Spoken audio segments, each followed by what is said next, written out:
안녕하십니까. 뉴스데스크 강원입니다. 성탄절 연휴가 시작된 오늘 도내에서 코로나19 확진자가 속출했습니다. 강릉에서는 동해에 거주하는 70대 A씨가 어젯밤 확진 판정을 받은 데 이어 오늘 강릉 105번째 확진자의 직장 동료 2명이 코로나19 양성 판정을 받아 강릉 107번째에서 109번째 확진자로 분류됐습니다. 속초에서는 42번째 확진자의 가족이 격리 해제 전 검사에서 양성 판정을 받아 46번째 확진자가 됐습니다. 춘천에서는 일주일 만에 4명의 추가 감염자가 발생했고 원주에서도 교사 부부를 포함해 8명이 감염됐습니다. 철원에서도 2명의 확진자가 발생하는 등 산발적인 N차 감염이 발생하고 있습니다.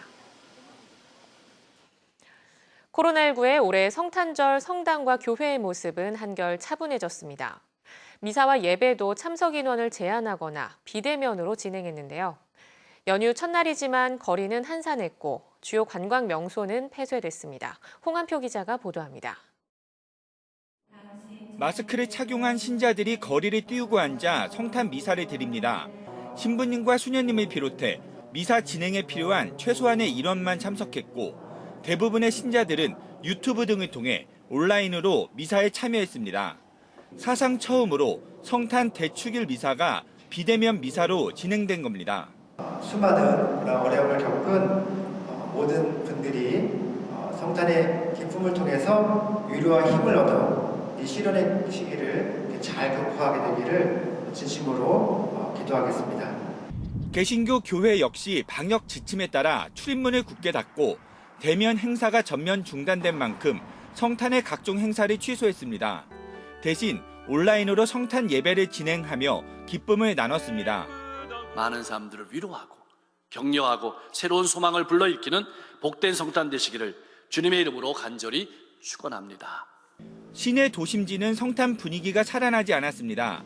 방역 당국이 5인 이상의 사적 모임을 금지한 만큼 눈에 띄게 인파가 줄었습니다. 코로나 때문에 사람들이 뭔가 조심해서 그런지 거리에도 막 사람들이 별로 없고 그래서 딱히 크리스마스 분위기가 안 느껴지는 것 같아서 조금 돌아다니다가 그냥 들어가려고요. 연휴 첫날인 만큼 관광객이 몰릴 것에 대비해 주요 관광지는 폐쇄됐습니다. 주요 해맞이 명소는 이렇게 빗장을 굳게 걸어 잠궜습니다. 강릉 경포와 정동진, 속초, 양양 낙산 등에는 단속 요원들이 배치돼 관광객의 출입을 막고 있습니다. 저희 대원들을 배치해서 이 폴리스 라인 바깥으로 관광객들을 안내해드리고 들어오지 못하게 이렇게 통제하고 있는 역할을 하고 있습니다. 동해안 시군은 내년 초까지 집중적인 방역에 나서는 한편 특히 관광객이 밀집할 우려가 있는 오는 31일과 새해 1월 1일 한층 강화된 대책을 내놨습니다. 12월 31일부터 1월 1일은 해맞이 관광객이 많이 몰리실 것으로 예상이 되기 때문에 그때는 해변에 주차도 안 되시고 식당에서도 음식을 드실 수가 없고 포장 배달만 가능합니다. 코로나19가 성탄절 풍경마저 바꿔놓았습니다. MBC 뉴스 홍한표입니다. 내년 1월 3일까지 주요 해맞이 관광 명소가 폐쇄된 가운데 일부 관광객들이 통제 라인을 넘어 해변에 들어가 논란이 되고 있습니다. 강릉시가 보안업체를 통해 단속 요원을 투입한 경포와 정동진과는 달리 강문과 안목해변 등에서는 일부 관광객이 방역 조치를 무시하고 통제선을 넘어 해변에 들어가고 있습니다. 한편 동해안 시군마다 코로나19 방역 대책의 하나로 내년 1월 3일까지 해맞이 명소 출입을 통제하고 있습니다. 양양군이 빅데이터 분석을 통해 포스트 코로나 시대 관광 정책을 준비하고 있습니다. 관광객 거주지와 연령대, 선호 관광지 등을 분석해 신규 관광객을 유치하고 사계절 관광 활성화를 추진합니다. 박은지 기자입니다. 양양 낙산 해수욕장. 코로나19로 관광객이 많이 줄었지만 여전히 동해안의 대표 관광지입니다. 양양군이 KT와 함께 지역 내 7개 주요 관광지를 빅데이터로 분석한 결과 낙산 해수욕장 관광객이 40% 이상을 차지했습니다. 서울 양양 고속도로 개통 이후 서울에서 가장 가까운 동해바다라는 인식이 자리 잡았습니다.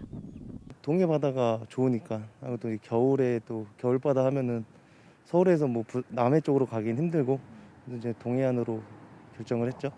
고속도로도 잘 뚫려 있어서 금방 오고. 실제로 양양을 찾은 관광객들을 분석했더니 강원도를 제외하면 경기도와 서울 거주자가 절반을 넘었습니다. 관광 빅데이터 분석 결과 양양군을 찾는 관광객의 재방문 비율이 높게 나타난 가운데 연령별로 선호하는 관광지가 뚜렷하게 차이가 났습니다. 올해 8월까지 1,040만 명이 양양을 찾았는데 처음 온 사람은 30% 미만이고 평균 3.6회가량 방문해 재방문 비율이 높은 것으로 추정됐습니다. 서핑, 레저를 즐길 수 있는 죽도해수욕장은 올해 코로나19 속에도 관광객이 40%가량 늘었는데 20대와 30대 젊은 관광객이 10명 가운데 6명 이상을 차지했고 자연 휴식을 위한 설악산 오색지구는 50대, 60대 이상 관광객이 65%로 나타났습니다. 여름 편중 현상은 여전해 사계절 관광지로서 숙제는 남아 있습니다. 양양군은 분석 결과를 토대로 신규 관광객 유치 전략을 수립하기로 했습니다. 연령별, 지역별 특성에 따라 생애 주기별, 계절별 관광지 육성이 중요해 보입니다. 젊은 층 또는 가족 단위 아니면 이제 코로나 등 관광 패러다임 변화에 따라서 저희가 여름 그러니까 휴가철뿐만 아니라 사계절 관광지 콘텐츠 개발 등 저희 이제 관광 정책 수립에 반영할 계획입니다. 한국문화관광연구원에 따르면 코로나19 이후 국내 관광은 사람이 적고 가까운 곳 위주로 평일, 비수기 여행이 점차 증가하고 있습니다. 향후 외국 관광객도 비접촉 방식의 개별 관광부터 회복할 것이란 전망이 나오는 가운데 빅데이터로 드러난 강점은 극대화하고 약점은 보완하는 전략이 필요해 보입니다. MBC 뉴스 박은지입니다.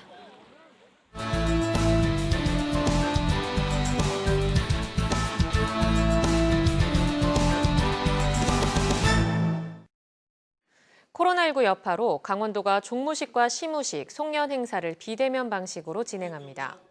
강원도는 오는 31일 치러지는 종무식 행사를 각 사무실에서 TV 영상을 통해 한 해 도정을 되돌아보는 시간으로 마련합니다.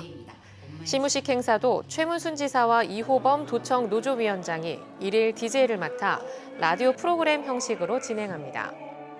이 앞서 송년 공연 굿바이 2020 희망 강원 랜선 아트홀은 오는 29일 저녁 7시 30분 강원도 유튜브 채널을 통해 온라인 방식으로 개최합니다. 동해선 포항 동해 간 전철화 사업이 오는 30일 착공합니다. 국토교통부와 국가철도공단은 포항 동해 간 172.8km를 전철화하기 위해 모두 6개 공구로 분할 발주해 공사를 시행하며 2022년 완공이 목표입니다.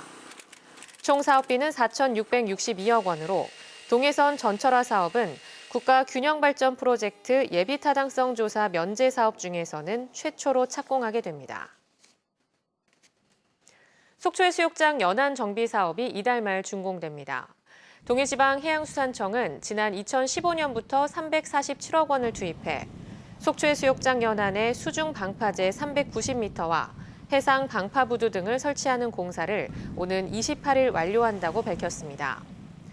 동해해수청은 연안 정비 사업으로 모래 해변이 증가하고 해양관광 활성화에 기여할 것으로 기대하고 있습니다. 도내 8개 대학이 참가할 예정이던 정시모집 대입정보 박람회가 취소됐습니다. 강원 뉴스 마칩니다. 고맙습니다.